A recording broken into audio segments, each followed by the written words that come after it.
Bonjour à tous, bienvenue. Une nouvelle cuvée de grande gueule aujourd'hui en direct jusqu'à midi sur RMC Story. Nous accueillons Elina Dumont, intervenante sociale. Bonjour Elina. Bonjour à tous. Le président Jacques Maillot. Salut Jacques. Salut Olivier, bonjour à tous. Et puis notre enseignante Barbara Lefebvre. Bonjour Barbara. Bonjour à tous. On accueille et on dit merci au public d'être venu si nombreux, surtout au service jeunesse et insertion de la mairie de Fleury-Mérogis en région parisienne. Ça fait plaisir de voir des jeunes. Je dis pas ça pour les autres, hein, bien entendu. Mais ça nous fait plaisir d'être entourés par les jeunes, encore une fois, ce matin jusqu'à midi. De quoi va-t-on parler? Faut-il supprimer l'ENA? J'ai l'impression que cette question, on se la pose régulièrement. Hein. Ouais. On pense que l'ENA, finalement, c'est un peu le problème de notre pays, ces élites, l'entre-soi, ces élites qui dirigent la France depuis tant d'années. Et cette France qui parfois va mal, c'est peut-être aussi à cause de la formation de ces élites. Emmanuel Macron lui-même avait créé la surprise, souvenez-vous, l'année dernière, en pleine crise des Gilets jaunes, en disant qu'il voulait supprimer l'ENA.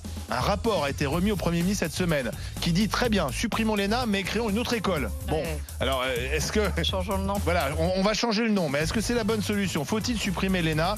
Je vous pose la question 32-16, on en parlera tout à l'heure à 11h05. Mais pour commencer, c'est un feuilleton, cette affaire de la vidéo sexuelle de Benjamin Griveaux. Dernier épisode, la remise en liberté de l'artiste russe Piotr Pawlenski et de sa compagne qui ont quand même été mises en examen et placées sous contrôle judiciaire. Bien sûr, je suis content que je fais ça, bien sûr. Parce que ça a été une situation très dangereuse. 6 personnes qui commençaient son campagne avec grande hypocrisie, avec cette grande mensonge, grande méprise contre tous les Parisiens, si cette personne prend le pouvoir. Non, c'est monstrueux. Je seulement commence un nouveau projet pour nos politiques. C'est mon nouveau projet. C'est premier pour nos ressources où participent les fonctionnaires, les politiciens et les représentants de pouvoir. Et j'espère que je pourrai continuer. Bon, alors je ne sais pas si vous avez tout compris ce que disait ce Russe qui sortait donc de son audition devant le juge. Alors il est plutôt content parce qu'il a évité la prison. Il a 2 affaires. Hein. Il a cette affaire de la diffusion de la vidéo, donc violation de la vie privée de Benjamin Griveaux, mais aussi une affaire de bagarre avec armes le soir du 31. D'ailleurs, le parquet avait demandé son placement en détention provisoire. Finalement, le juge a décidé de laisser en liberté sous contrôle judiciaire. Il n'a pas le droit d'ailleurs de rencontrer sa compagne, Alexandra de Taddeo. Et il dit, lui, il assume. Hein. Il dit... J'assume, j'ai fait tomber un hypocrite, je suis ni fou ni un activiste, j'ai fait un geste politique. Il se contredit un peu et je recommencerai pour montrer la vérité aux gens. Est-ce que vous le soutenez dans sa démarche, Piotr Pawlenski? Je vous pose la question directement au 32-16 et à vous, mes chers grandes gueules. Barbara Lefebvre. La démarche en soi, non, parce que le revenge porn, je ne trouve pas que ce soit quelque chose qu'on doive encourager. Parce que derrière, il y a des victimes, mais ce qui est quand même assez croustillant, d'abord, c'est qu'il assume. Alors moi, je trouve ça bien, hein, quelqu'un qui assume, parce qu'il y en a beaucoup qui font des choses illégales dans ce monde à la fois médiatico-politique et qui n'assument pas. Par ailleurs, il annonce qu'il va continuer, donc non seulement il assume, en plus il a de la suite dans les idées. Moi, j'aurais quand même été, par contre, étonnée qu'il soit mis en détention, parce que je suis désolée, mais pour une agression, être mis en détention quand on voit tous les délinquants et toutes les personnes qui agressent au couteau et qui ne sont pas mis en détention, je vois pas pourquoi lui il serait mis en détention. Et ensuite pour la diffusion d'images pornographiques, on n'est pas non plus mis en détention provisoire pour une peine qui n'excède pas 2 ans de prison. Et en plus on les fait jamais les 2 ans de prison, puisqu'en moyenne c'est des peines avec sursis. J'ai l'impression que tu n'as pas beaucoup de compassion pour Benjamin Griveaux. Ah bon, tu penses? Je ne sais pas. Elina Dumont. Ouais, écoute, moi dès que cette affaire a commencé, déjà je peux vous assurer que j'ai eu tout de suite une grosse pensée pour sa femme. Et ses 3 enfants. La femme de Benjamin Griveaux. Ah oui. Et en plus, bon, je devrais peut-être pas le dire, mais j'ai eu la chance de rencontrer Monsieur Griveaux à plusieurs reprises. Donc. C'est-à-dire? Non, mais pas dans l'intimité. Je sais pas, mais... Non, mais je veux dire... Il n'y a pas de vidéo. Dans le cadre d'idées... D'accord, de débat, voilà. En tant que candidat à la mairie de Paris. Mais écoute, non, bien sûr que moi, je soutiens pas ce monsieur pour... monsieur russe. Monsieur, je vais pas dire son nom. Piotr Pawlenski. Je dirais pas. Mais écoute... il n'y a pas besoin de faire ce genre de vidéo pour dénoncer que les politiques sont des hypocrites. Enfin, moi, je sais pas, ça c'est quoi. Et je me dis que cette femme, quand même, elle devait être super quand même amoureuse de Griveaux pour regarder les vidéos. Bah, excuse-moi. La compagne, Alexandra de Taddeo, elle dit qu'il les a gardées, mais qu'elle ne les a pas. Oui. C'est pas elle qui les a mises en ligne. Oui, c'est sa je défense. sais. Hein. Mais moi... Elle a vu une fois Griveaux, paraît-il. Non, attends. Moi, à mon avis, elle l'a vu un peu plus. Hein. Et moi, vous savez, depuis le début, parce que tout le monde a pensé à des complots avec la Russie et tout, moi, je pense que c'est la vengeance d'une maîtresse. Et puis peut-être, monsieur Griveaux, bah vous savez, en politique, moi je peux vous le dire, je suis une femme d'expérience quand même, puisque quand j'étais à la rue, hein, combien de fois on m'a proposé de coucher avec des hommes contre un toit. Et bah je pense, voilà, ils font crac cram boum boum, et puis après, bah t'es oublié. Et la petite maîtresse, bah elle a peut-être pas du tout apprécié. Donc c'est une parce que quand vengeance même, pour toi. à l'époque, en 2018, si on calcule, elle avait 26 ans, c'est ça, ou 27 ans? Elle a 29 ans aujourd'hui. Ouais, bah elle avait 28 donc elle a ans. 2 ans moins que moi. Quand même, se 2 faire ans moins. avoir par une étudiante, je trouve ça énorme quand même. Jacques Maillot. Écoutez, moi je crois qu'il y a un point positif, c'est que c'était un très mauvais candidat pour la mairie de Paris. Oui. Et là au moins, je ne sais pas si la République En Marche a des responsabilités indirectes dans cette affaire, mais en tout cas... Tu crois que ça rend service? bah oui, ça leur rend service. Bah écoute, la preuve, finalement il a été remplacé assez rapidement, ils ont du mal à prendre des décisions. Finalement ils avaient quand même Agnès Buzyn en réserve. Et, honnêtement, elle peut pas être plus mauvaise que Griveaux. D'ailleurs je vois qu'elle est en train déjà d'amender la campagne. Il y a un point aussi où je suis vraiment d'accord avec Lina, j'ai vraiment une pensée pour les enfants de Griveaux, et pour Madame Griveaux, qui est en plus une avocate excellente, etc. Madame Minkowski, vraiment, là, je pense que... Travailler avec Maître Témine. Exactement, une très bonne avocate. Mais en tout cas... Donc, oui, mais ce russe, quand même, il est gonflé. C'est-à-dire que... Il s'attaque pas, il l'a expliqué pourquoi Benjamin Griveaux. Bon, outre que on voit bien qu'il y a un certain tropisme assez opposé à la République En Marche, mais il s'est attaqué au fait que Benjamin Griveaux se mettait en scène sur papier glacé, j'aime ma femme, mais mes enfants. Tous. Non, ils le font pas tous. Est-ce que tu as vu, excuse-moi Elina, est-ce que tu as vu Cédric Villani poser avec sa femme et ses enfants? Non. Est-ce que tu vois Rachida Dati montrer sa fille dans les magazines? Anne Hidalgo, on la voit pas avec Non. ses enfants non plus. Non, mais Monsieur Ségolène Blanquer, Royal, elle l'a Monsieur fait, par Blanquer exemple. Ah oui, n'est Ségolène pas- Royal n'a fait que ça. Édouard Philippe, Monsieur Blanquer, même Marlène Schiappa, tu vois jamais Marlène Schiappa avec ses enfants. Sarkozy l'a fait. Ben, Et non, c'est mais- d'ailleurs, oui, oui. il y a eu un effet boomerang. Eh ben Non, voilà, il y a un certain nombre de personnages, quand ils exposent leur vie privée, alors que ils ont une vie officieuse, dont parfois certaines de leurs conjointes sont d'ailleurs un peu au courant, parce qu'il faut arrêter aussi, il y a certaines femmes d'hommes politiques, hélas, elles savent qu'elles portent plus que des cornes, qu'elles passent plus les portes. Ça, c'était bien connu. Donc, je ne sais pas Tu pour penses à Madame qui Minkowski. Non, mais attendez, vous Bernadette croyez quand même Chirac. que les épouses successives de Dominique Strauss-Kahn, qui d'ailleurs était le mentor de Monsieur Griveaux, n'étaient pas au courant des turpitudes de Monsieur Strauss-Kahn, qui était connu dans le tout Paris. Donc, faut arrêter aussi un petit peu cette hypocrisie.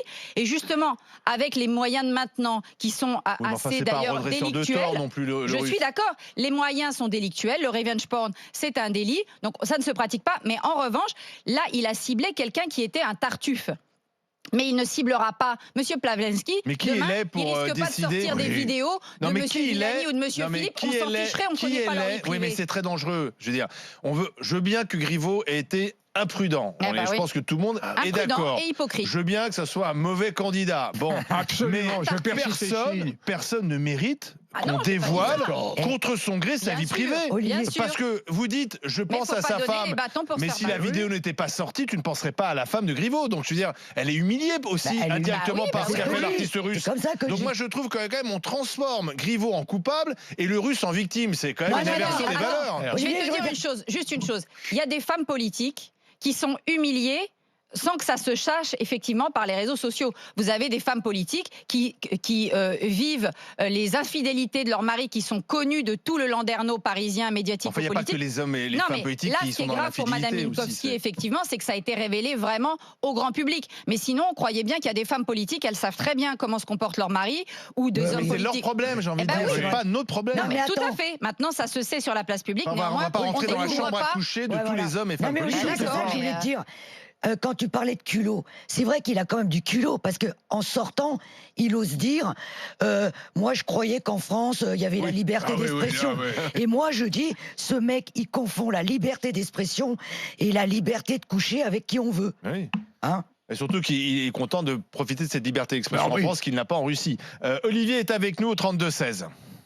Donnez votre avis au 32-16.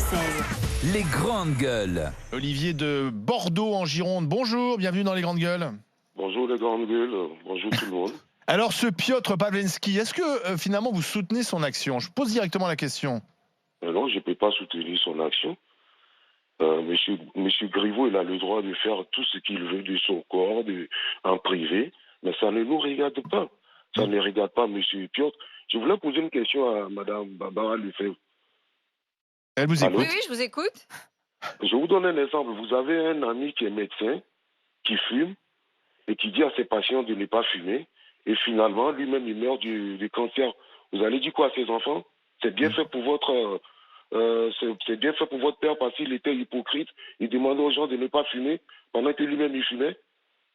Non, non, mais moi, j'ai pas dit... Non, mais vous dites que monsieur Griveaux... Non, mais moi, j'ai compris ce qu'il dit, monsieur. Vous dites Non, que mais je monsieur comprends Griveaux- bien ce que vous dites, mais moi, je n'ai jamais dit qu'il fallait rendre public les frasques des hommes politiques. C'est parce que je défends pas l'acte en soi de rendre public des vidéos pornographiques. Ça me semble Mais non, vous tomber sous le justifiez. sens. Ce que je Non, dis vous- simplement, vous c'est que justifiez. Monsieur Pawlenski ne s'en est pas pris à Monsieur Griveaux sans raison. C'est aussi parce que Monsieur Griveaux, quand on est un personnage public, monsieur, il c'est est pas qui, exactement la monsieur même chose qu'être un Pawlenski, médecin qui il dit est à qui, ses lui patients de ne pas fumer. Ça n'est pas pareil. Monsieur Griveaux a un rôle public, est au service de l'intérêt général. Il demande à ce que les citoyens leur délèguent une partie de leur pouvoir souverain. Excusez-moi, c'est quand même autre chose qu'un médecin. Si le médecin mais il il a fume, raison, je m'en il n'a pas fiche, droit moi, à c'est une pas vie mon privée. problème. Là, je lui délègue une partie de mon pouvoir souverain, et si il prétend être exemplaire, qu'il le soit complètement, ou bien d'ailleurs qu'il se taise. Moi, Mais sa c'est vie sa privée vie ne privée, m'intéresse pas, madame. monsieur. Madame, La vie monsieur- privée de monsieur Griveaux ne m'intéresse pas. Attends, mais Qu'il cesse de l'exposer, Ouais, c'est tu tout. l'es- Olivier, Oui. allez-y. Je vous donne la parole parce que Barbara, vous Ouais. savez, faut se battre. Oui, mais moi, je pense que c'est la vie privée de Oui. monsieur Griveaux. Donc, on n'a pas... De toute façon, on n'a pas... Qu'on l'aime ou qu'on à l'aime pas, avoir- voilà. Voilà, on C'est n'a sa pas à vie avoir privée. connaissance même de cette vidéo. Et même s'il est faux cul, je veux dire, être hypocrite, Voilà. c'est pas un délit, Barbara Lefebvre. Ah, ça, c'est sûr. On n'est pas curé. Mais Voilà, les- on va Mais laisser voilà, ça on- aux redresseurs on va de pas- chacun on- sa morale. Mais je suis d'accord sur Et le Piotr fond, sauf que- Pawlenski, quand tu regardes le pedigree de ce type-là, tu dis il n'est peut-être pas le mieux placé Mais pour attendez, nous faire la morale. Je suis d'accord Non, avec mais vous on est sur quand le fond, même- mais vous comprenez pas qu'on a changé d'époque, qu'aujourd'hui, Non, mais même non. pour un homard, manger un homard en privé, Bah, c'est peut-être ça le problème.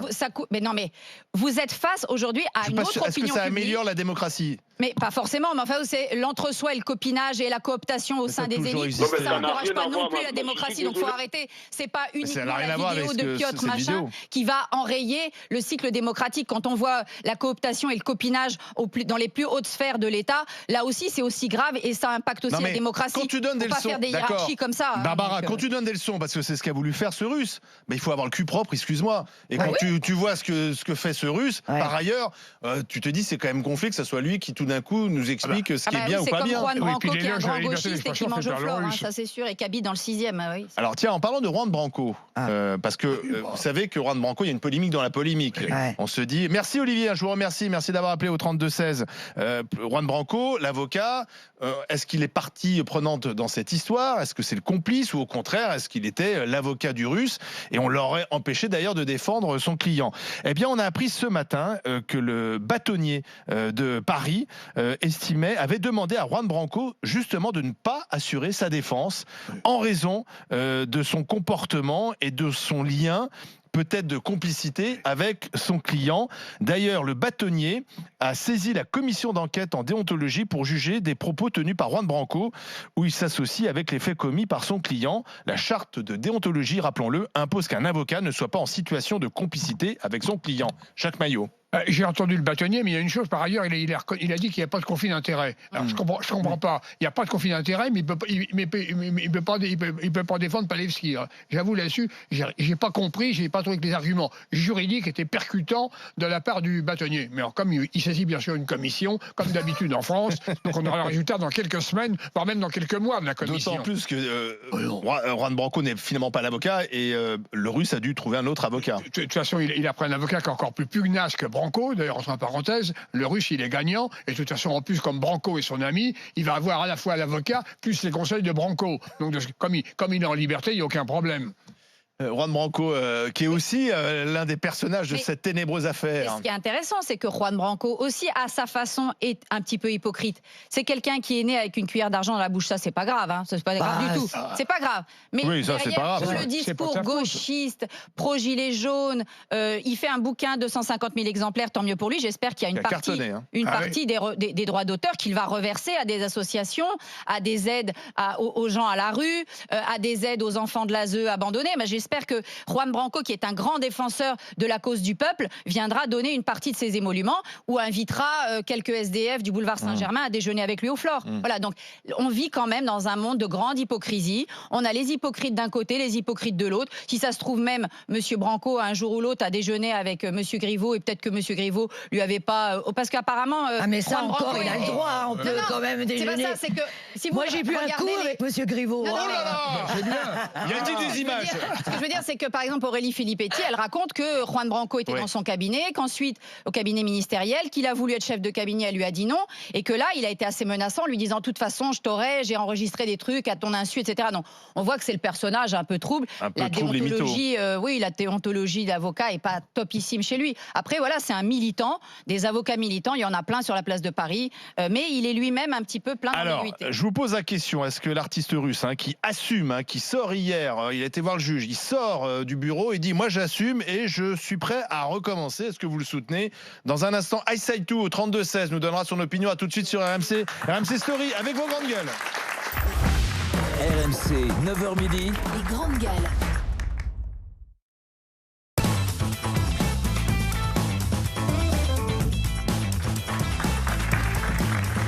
La suite des grandes gueules sur RMC Story avec Jacques Maillot, Elina Dumont, Barbara Lefebvre et nous sommes avec iSide2 au 32-16.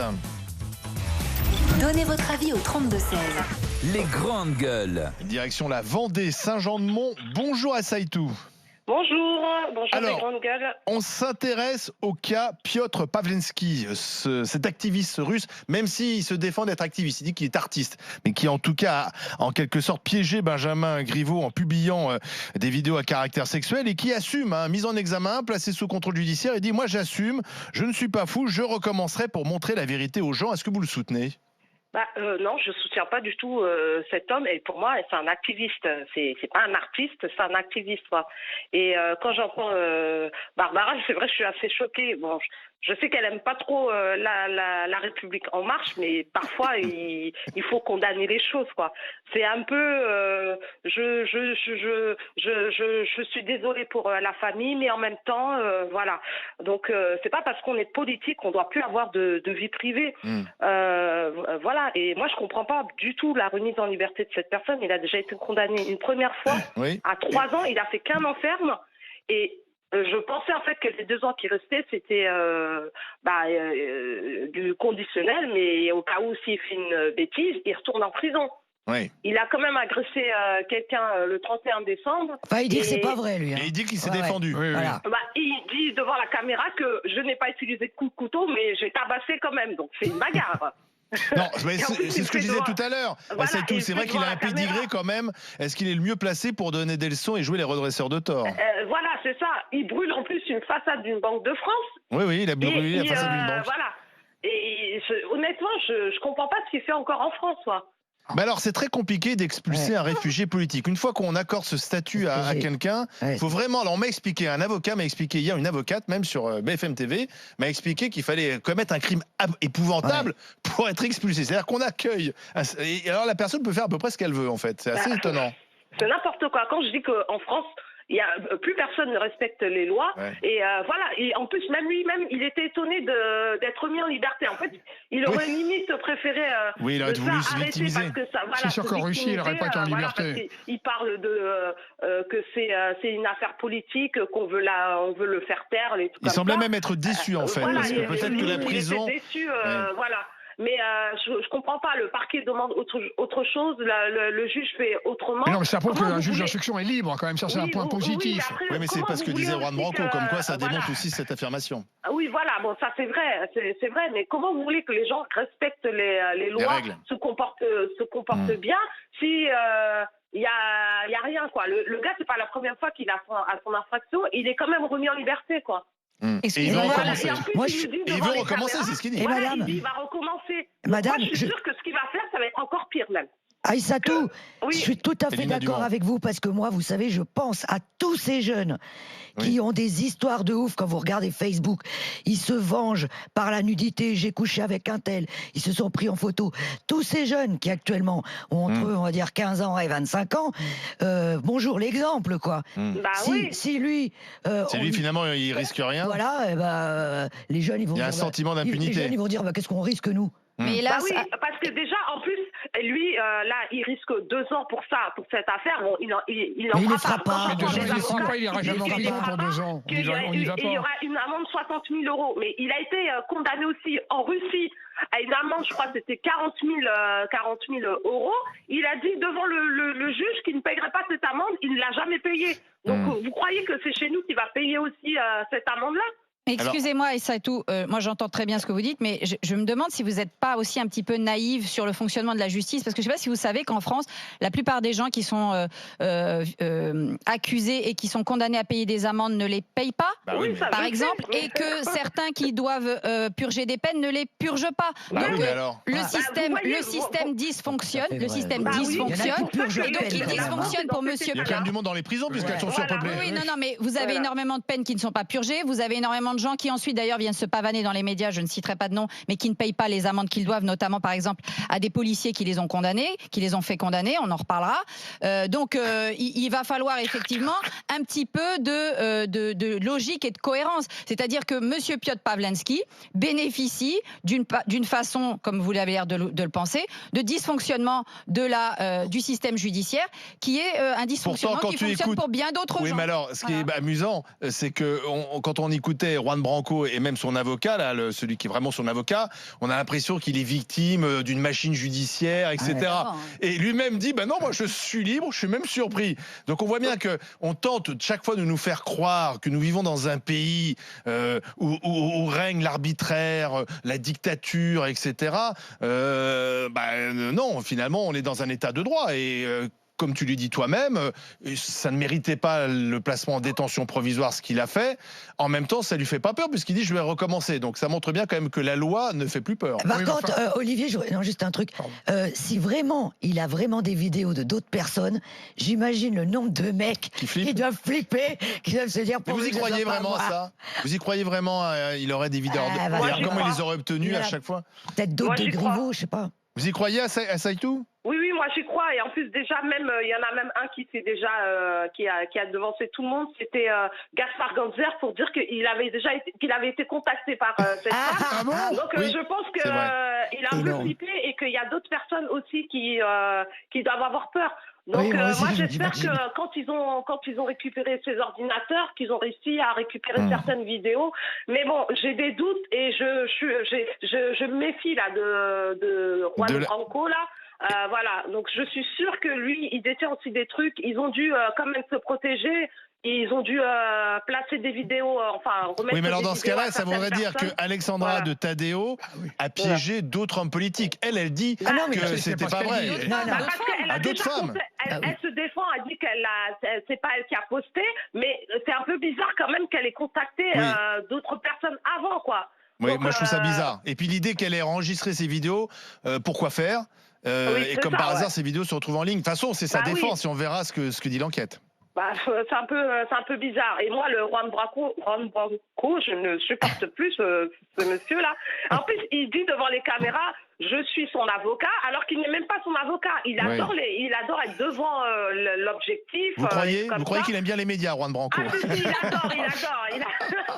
il adore. Mais bon, je pense que aussi le nouvel avocat du Russe, il doit le remettre à sa place et bien dire aux médias que c'est moi son avocat. Il n'y a qu'une seule personne qui doit On le parler. voit moins d'ailleurs, lui, il Voilà, répond au moins moins, aux sollicitations. ouais, Merci voilà. en tout cas, merci. Je vous envoie un Bon t-shirt des courage grandes à gueules. tous. Et Barbara, soyez un peu plus objectif. Je sais que Non, mais c'est vrai, un peu dur, hein, mais un ça peu se dur. voit sur Non, votre je suis visage. objective. Je développe juste mes arguments. Si Oui. mes arguments, vous venez les contrer, c'est très intéressant. C'est le débat contradictoire. C'est mais le principe c'est des mes grandes gueules. arguments. C'est le principe des grandes gueules. Chacun défend son opinion et on en débat. Laurent est avec nous au 32-16 également. Bonjour Laurent. Bonjour. Vous nous appelez de Savoie. Oui, voilà. Alors, moi, ça me fait... en fait, je rigole tous les jours. Hein. parce que honnêtement... Ah, c'est pas triste, hein. Ah oui, non, mais alors qu'est-ce qu'on peut rire? Il n'y a pas besoin d'aller au théâtre pour voir une pièce de Feydeau, hein. Ça, je vous le dis tout de suite. Mais de quoi il s'agit? Parce que le gars, il s'est masturbé devant une caméra, sa connerie, ça a été de l'avoir mis sur Internet, ce qu'il n'aurait pas dû faire. Mais en fait... Il l'a pas mis sur Internet. Il l'a pas mis sur Internet. Non, c'est bon c'est le Russe qui l'a mis sur Internet. Non, Lui, il l'a envoyé. Il l'a envoyé Il à s'est Tadeo. filmé et il l'a envoyé par Messenger, c'est-à-dire Ouais. quelque chose qui Comme ne un dure que SMS. quelques Voilà, secondes. à Tadeo. Et c'est elle, quand elle l'a reçu, elle l'a enregistré. C'est-à-dire que Monsieur Griveaux pensait que cette vidéo allait en quelque Voilà, sorte disparaître. s'autodétruire immédiatement. Et c'est elle qui les a sauvegardés sur son téléphone. Si je peux parler? Allez-y. Je vous Oui, expliquais. en fait, Messenger, moi, c'est ce qu'on m'a appris quand j'ai commencé avec Internet il y a à peu près 1 an. On me disait que c'était quelque chose qui devait rester privé. Quand Oui. vous faites des messages, doivent rester privés. Ah oui. Bon, on sait très bien que tous les grands de ce monde ont eu des écarts de conduite, un coup de canif dans le contrat. Vous prenez Louis XIV avec la Montespan, vous prenez Kennedy avec Marilyn Monroe, Oui, il n'y a pas que Marie Monroe et Kennedy. hein. avec sa fille cachée, et ça les a pas empêchés Le général de Gaulle, diriger rien, lui. les pays. Ça T'en ça sais les rien. a absolument pas empêchés. Qu'est-ce qu'on demande aux politiques? C'est très simple, c'est qu'ils répondent aux besoins des citoyens. Oui. Sur la sécurité, Oui. sur beaucoup de points. C'est Mais pas le leur nombre des maîtresses qui fait sexualité le- n'entre pas en jeu là-dedans. Oui. Quand vous voyez aussi que vous avez des personnels, des personnages de l'Église catholique romaine qui disent oh là là, faut pas faire ci, faut pas faire ça, et que vous voyez qu'à côté vous avez des prêtres qui abusent des enfants, C'est vous vrai. vous dites c'est qui les donneurs de leçons là? Mais en général, ceux qui donnent des leçons sont pas les plus propres, ça je suis d'accord avec vous Laurent. Néanmoins, nos responsables politiques nous donnent beaucoup de leçons. À longueur de journée, ils nous font la morale. Ces responsables politiques, pas tous, mettent en avant aussi leur vie privée. Et c'est toujours un risque. Quand on commence à ouvrir les portes de sa maison, de son appartement, eh bien forcément, ça incite certains à aller voir ce qu'il y a vraiment à l'intérieur et à dire, bah non, c'est pas tout à fait ce qu'on nous a raconté, vous voyez. Et pendant très longtemps, les responsables politiques ne mettaient pas en avant leur vie privée. C'est venu des États-Unis, hein, la pipolisation de la vie politique. Oui, mais c'est ce qu'on appelle la boîte de Pandore. Ben voilà. Ah oui.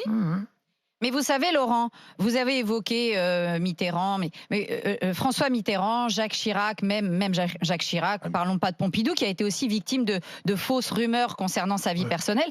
C'est des gens qui ne venaient pas faire la morale sur des questions privées aux Français. Or, depuis une quinzaine d'années, il y a effectivement cette dérive à l'américaine où des hommes politiques, des femmes politiques commencent un petit peu à nous faire la morale, à distribuer les bons et les mauvais points sur les comportements qu'on doit aussi avoir dans sa vie personnelle, dans sa vie privée, par justement cette exhibition de leur vie parfaite sur papier glacé qui ne fait, enfin personne n'y croit. Je veux dire la photo de machin qui court dans les vagues avec sa femme. Enfin, faut arrêter de nous prendre pour des. Non, dans les vagues, c'était pas Villepin qui courait en maillot de bain dans les vagues. Il n'y a pas que Villepin. Ils ont été un certain nombre à Paris Match à courir dans les vagues. Bon, faut arrêter vraiment avec ces histoires-là parce que justement, la société française, elle n'est pas, c'est pas la société américaine. On n'aime pas trop ça. Donc effectivement, on supportait très bien les vies un peu dissolues des François Mitterrand, des Jacques Chirac. Mais c'était discret, c'était. Madame Lefebvre. C'était discret, Mitterrand. Bah, non, Mitterrand. C'est nous qui avons payé en Madame plus. Lefebvre. Oui. Mitterrand, Oui, est-ce que je peux vous dire une petite chose? Oui, je vous écoute. Je voudrais dire juste une chose à Madame Lefebvre et aussi à Madame Elina. Oui. Que je vous apprécie beaucoup. Merci. Ah, j'ai eu Tout peur. comme j'apprécie beaucoup Maître Golnadel et Maître Soubré, parce que vous avez souvent des réflexions, des pensées frappées au coin du bon sens. Ah bah merci. Merci Laurent. Vous n'avez pas volé votre t-shirt. Hein. Merci d'avoir appelé au 32-16. Mais est-ce qu'on pourra revenir en arrière? Concernant François Mitterrand, je trouve que c'est pas tout à fait... François Mitterrand nous a raconté n'importe quoi. Il avait une double vie, qui était d'ailleurs, la double vie était protégée par l'État. Et pour protéger sa double vie, il a quand même mis des journalistes sur écoute, à commencer Louis Plenel, à l'époque journaliste du Monde. Donc c'était un vrai scandale. Oui, mais il nous faisait pas la morale. Non mais Griveaux, il a pas demandé à faire des écoutes téléphoniques. Je trouve qu'on compare parle parfois des affaires qui n'ont rien à voir. Non, moi je parle juste du discours moralisateur sur la vie publique, justement. C'est-à-dire cette espèce de transparence, de tout doit être impeccable. Oui, mais Mitterrand mettait en avant Daniel Mitterrand alors qu'ils vivaient pas ensemble, donc c'est pareil. Mais c'était pas fait de la même façon. Aujourd'hui, il y a une espèce de dégoulinage à l'américaine. Non, moi je trouve que c'est. Sauf qu'à l'époque, effectivement, on s'en foutait. À l'époque, et puis surtout, on le disait pas. Bah oui, puis les gens s'en foutaient. Après, ça a fait. En 1994, en effet. Non, mais ça a fait scandale. Ça a fait scandale. Le fait que Mazarine était effectivement gardé aux frais du contribuable, c'est ça qui a fait scandale. C'était pas le fait qu'il ait une double vie. En effet, mais on a payé pour le quai Branly. Ça oui, et ben voilà, ça c'était scandaleux. Ce qui est scandaleux, c'est qu'on a fait suivre Jean Dernalier, des gens qui étaient prêts à donner cette information. Aujourd'hui, on est passé peut-être dans un excès inverse. En tout cas, comme l'a dit Jacques, le général de Gaulle, on va pas mystifier le général de Gaulle, mais enfin le général de Gaulle, il avait un autre comportement et Yvette de Gaulle avait aussi un autre comportement. Non mais je suis désolée. Olivier disait qu'il n'était pas sûr pour le général de Gaulle. On va faire une enquête approfondie. Mais parce qu'à l'époque, en fait, non mais lui il s'occupait de sauver la France. Parce qu'à l'époque, on ne cherchait pas à savoir, en fait. C'est ça la différence. Max, le dernier mot peut-être pour Max, rapidement. Bonjour Max. Bonjour à tous, bonjour les grandes gueules. Je vous laisse conclure Max sur cette affaire. Je pense que le feuilleton va continuer. Le feuilleton va continuer, mais je pense que ce qu'il faut essayer de voir, c'est de façon un petit peu plus globale et plus générale, pourquoi est-ce qu'on a tant un problème avec la liberté d'expression et pourquoi on a tant un problème avec la liberté des individus à exercer leur liberté individuelle sur le territoire français. Je m'explique. Aujourd'hui, on a des règles qui régissent notre vivre ensemble. Si à un moment donné, on a envie de les enfreindre, eh bien, on a la justice qui sera là justement pour en juger et pour finalement nous punir ou nous pénaliser le cas échéant. Mais par contre, que toute la société française, en tout cas une grande partie de la société française, s'insurge a priori et au préalable sur des méthodes que d'aucuns diront qu'elles sont peut-être pas du tout conformes à ce qu'on attend d'un bon citoyen français ou d'un bon réfugié du citoyen français. Et que tout le monde... Violer la vie privée de quelqu'un, qu'on soit russe, réfugié ou pas, c'est une infraction.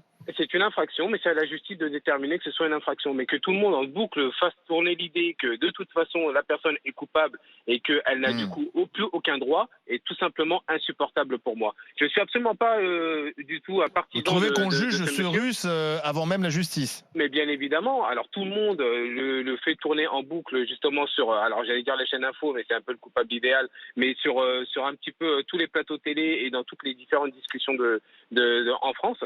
On le juge a priori, on lui donne pas la possibilité finalement de dire s'il a raison ou pas de son agissement, et la liberté doit être respectée pour tout le monde, que ça nous plaise ou pas. En fait, c'est ça le plus important. Que ça nous plaise ou pas, il faut qu'on le respecte. Merci Max, vous aurez le mot de la fin de cette consultation à propos de l'artiste russe Piotr Pawlenski. Est-ce que vous le soutenez? Vous dites non sur rmc.fr, 63%. Et sur Twitter, eh bien là, c'est plus partagé. Le non est majoritaire, mais seulement à 56% et 44% pour le oui. Dans un instant, le monde de Macron. Je vous raconterai l'histoire de ce SMS incendiaire envoyé par Julie Gaillet à Brigitte Macron. A tout de suite sur RMC Story. RMC jusqu'à midi. Jusqu'à midi, les grandes gueules.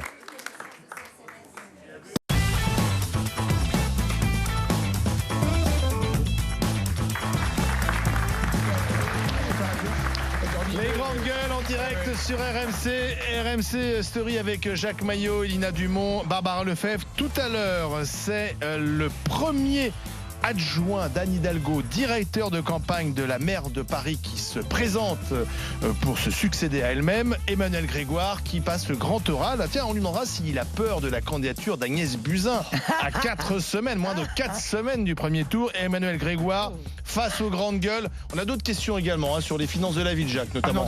Sans précédent. T'as regardé ça de près, tu te dis, t'es inquiet, toi? Des questions précises sur endettement. Eh bien, ça sera tout à l'heure, donc dans le grand oral à 11h40. Pour l'heure, nous allons regarder de près le monde de Macron.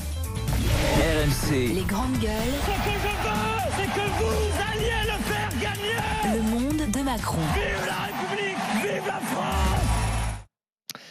Dans le monde de Macron, en lisant le dernier numéro de Paris Match, on apprend que la compagne de François Hollande, la comédienne Julie Gaillet, n'a pas supporté d'être exclue du déjeuner organisé par Brigitte Macron à l'Élysée. Avec qui? Avec Carla Bruni et Valérie Trierweiler.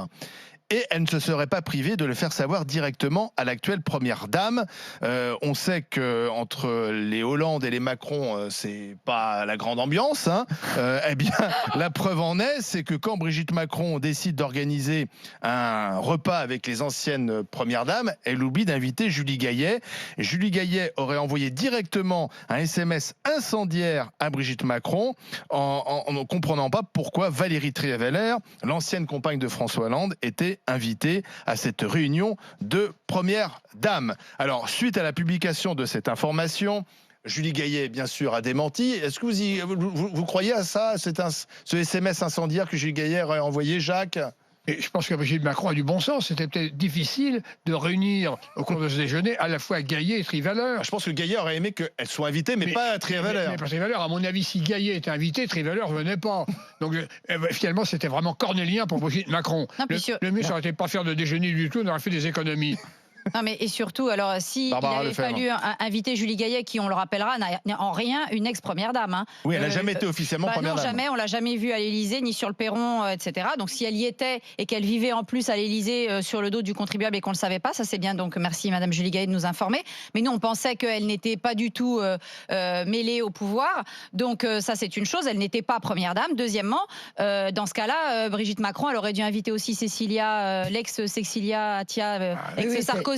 Parce que sinon il y avait Carla. Non mais faut arrêter les rigolades. Franchement, ce genre de petites bisbilles de salon qui se tiennent uniquement dans la rue du Faubourg Saint-Honoré, puisque je crois qu'à un moment elle avait son appartement à la rue du Cirque, c'était pas loin pour recevoir, François. Ils ont déménagé, ils ont été cambriolés. Et pas de peau, ils se sont fait cambrioler. Ouais, mais là aussi, ils ont eu droit à la justice express. On a vite arrêté le cambrioleur et on l'a vite renvoyé en son pays. Mais ça, bon, moi en tout cas, ce que je voudrais dire, c'est que Julie Gaillet, pour moi, c'est des personnes qui ont un ego tellement surdimensionné qu'ils ne supportent pas de ne pas être invités avec des grands, enfin la haute. Alors après, j'ai envie de penser aussi, bon, faut dire aussi, Monsieur Hollande, c'est un dragueur. Donc peut-être, elle est très jalouse. Elle est très jalouse et elle se dit, ah non, je peux pas le lâcher tout seul. L'Élysée dit en fait que Julie Gaillet, n'ayant pas été officiellement première dame, quoi qu'il n'y a pas de statut officiel de première dame. Bon, c'est pour ça qu'elle n'a pas été reçue à l'Élysée ce jour-là. À l'époque, le cabinet de Brigitte Macron expliquait que ce déjeuner était un échange d'expérience sur la manière de mener leurs engagements, l'engagement des premières dames. Donc c'est pour ça qu'il y avait Valérie Trierweiler et pas Julie Gaillet. Olivier, je suis désolé, on s'en fout qu'elle ait été première dame ou pas. Mais moi, je suis désolé, les deux autres là, quelque part, elles excluent cette dame. Oui, en participant. Non, mais ça veut dire, ah non, t'as pas été première dame, toi. Ah bon, non, tu peux pas venir. Mais le problème, c'est qu'il n'y a pas de statut de première dame. Mais justement, ils auraient dû l'inviter. Il n'y a pas de statut, mais il y a une espèce de charte. Il fallait pas faire ce déjeuner. Non, franchement. Oui, mais enfin, franchement. Mais si c'était pour faire des échanges. Mais arrêtez, mais c'est nous qui payons. Je ne veux pas être démago. Ils auraient pu parler. En plus, ils auraient pu parler. Oui, tu sais, mon mari, moi aussi, m'a trompé. Ah, le tien aussi. J'imagine tout à fait, quoi. C'est des discussions de femmes, ça, hein, faut le dire. Hein. En même temps, c'est assez humain. Moi, je me mets à la place de Julie Gaillet. C'est vrai que je l'aurais mauvaise. Finalement, c'est un échec du en même temps. C'est impossible de les inviter en même temps. Encore un échec. Encore un échec du en même temps. Excellent. Le en même temps ne marche pas à toutes les sauces, si j'ose dire. Fessenheim. Vous connaissez, vous vous souvenez de la promesse de François Hollande, je fermerai la centrale de Fessenheim. Bon, il ne l'a pas fait en 5 ans, et c'est Emmanuel Macron qui va le faire, puisque on a signé au journal officiel, on a publié au journal officiel le décret qui a été signé par le gouvernement, et donc le réacteur numéro 1 de cette centrale la plus vieille de France, la centrale alsacienne, sera mis à l'arrêt à partir de samedi. Ça va prendre du temps. Est-ce que c'est une bonne idée de fermer Fessenheim? Est-ce que vous êtes capable, vous, de comprendre pourquoi on ferme Fessenheim alors qu'on a quand même besoin du nucléaire en France? On dépend beaucoup du nucléaire en France. C'est une très mauvaise idée. Moi, j'ai toujours été contre la fermeture. En plus, c'est une centrale. Elle existe depuis 1977. Elle marche très bien. Là, on va fermer le premier réacteur et le deuxième réacteur au mois de juin. En plus, bon, il y a 2500 salariés qui travaillent dans cette centrale. L'avenir n'est quand même pas très... Oui. c'est pas forcément, à un moment terrible. donné, on va supprimer leur poste. On parle de reconversion. En plus, on a quand même un retard considérable concernant l'EPR de Flamanville. En plus, dans le domaine du nucléaire, heureusement maintenant qu'il y a à nouveau le président Lévy qui est à la tête d'EDF, on est en train de reprendre quand même un certain dynamisme, alors on a vraiment beaucoup de techniciens, d'ingénieurs très compétents qui sont partis travailler en Chine. Les Chinois, eux, sont capables de faire fonctionner les EPR, nous, pas nous. Donc c'est vraiment une erreur fondamentale. Et pourquoi on a fait cette promesse ? En plus, une promesse complètement démago.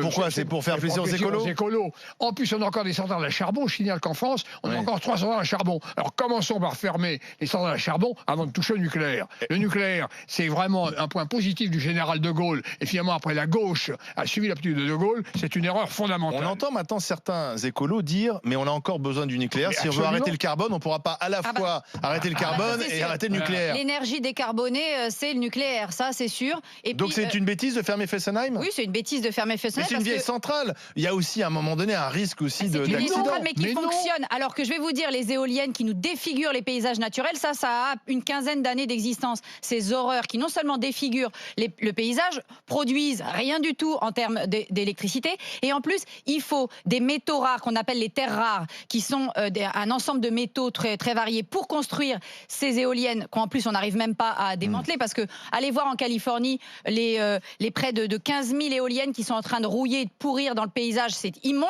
et ça c'est ce que les écolos défendent.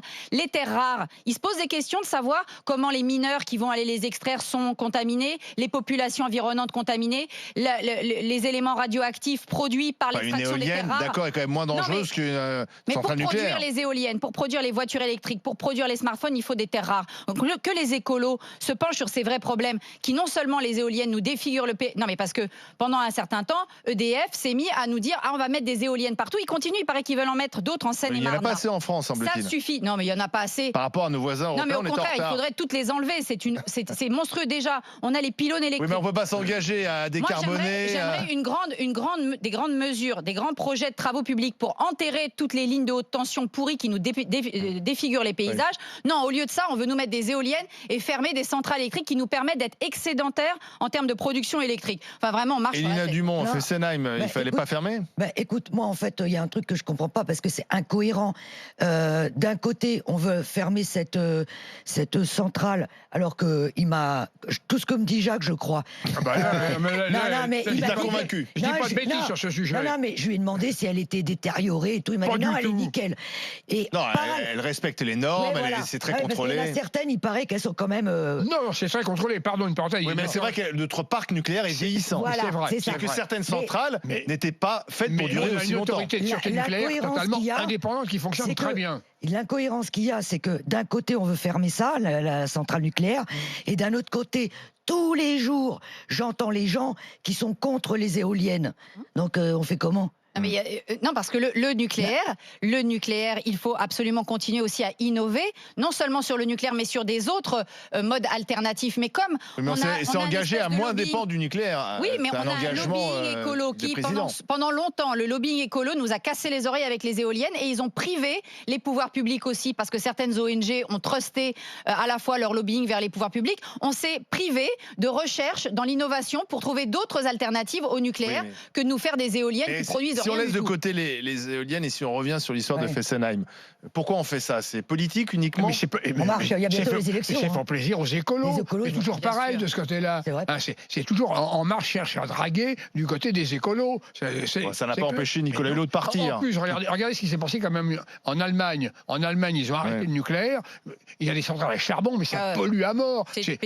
Là, en Allemagne, ils ont permis l'expression, là, ils ont tout merdé. On dit très souvent, on dit. Oui, mais en fait, on voit bien que la doctrine, l'idéologie a changé. Même du côté, il y a les écolos qui disent aujourd'hui, comme Yannick Jadot, qui dit on ne peut pas tout faire en même temps et qu'on est obligé de garder le nucléaire si on veut lutter contre la pollution du carbone et réduire notamment les émissions. Quand les écologistes deviendront un peu pragmatiques et cesseront d'être des idéologues et de développer... Non, mais il y a une évolution sur ce sujet quand même. Oui, parce que pendant longtemps, ils ont développé une vision complètement irénique, un petit peu...